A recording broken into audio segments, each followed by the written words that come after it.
నమస్తే డాక్టర్. చాలా మంది పేషెంట్స్కి కొన్ని అపోహలు ఉన్నాయి. వాళ్ళ తరపున మిత్ ఆర్ ట్రూ క్వశ్చన్స్ నేను మిమ్మల్ని అడగాలనుకుంటున్నాను. Sure, go ahead. IVF is the only fertility treatment. Myth, అది నిజం కాదు. పేషెంట్ ప్రాబ్లం బట్టి ట్రీట్మెంట్ సజెస్ట్ చేస్తాం. ఇనిషియల్గా టైమ్డ్ ఇంటర్కోర్స్ సజెస్ట్ చేస్తాం. సో అక్కడ ఎగ్ గ్రోత్కి మెడిసిన్ ఇచ్చి భార్యాభర్తని కలవమంటాం. కొంతమందికి కౌంట్ తక్కువ ఉన్నప్పుడు ఐయుఐ సజెస్ట్ చేస్తాం, ఇంట్రాయూట్రైన్ ఇన్సెమినేషన్. ఈ పద్ధతిలో హస్బెండ్ స్పర్మ్ని ఫీమేల్ పేషెంట్ యూట్రస్లో ఇంజెక్ట్ చేస్తాం.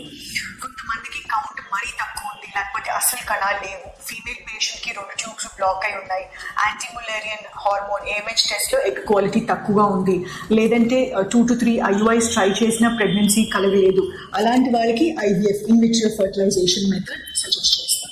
So it is not the only option.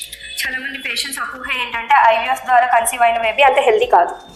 No, it is not true. ఎందుకంటే ఇప్పుడు ఐవీఎఫ్లో ఎగ్ స్పర్మ్ కలిపి బేబీని మేము ల్యాబ్లో తయారు చేస్తాం.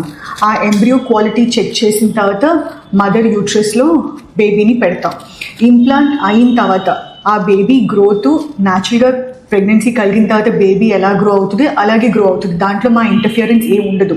సో దానివల్ల బేబీ అన్హెల్దీగా ఉండే ఛాన్స్ అనేది ఉండదు. సో ఐవీఎఫ్లో కలిగిన baby is as healthy as a natural ప్రెగ్నెన్సీలో కలిగిన బేబీ.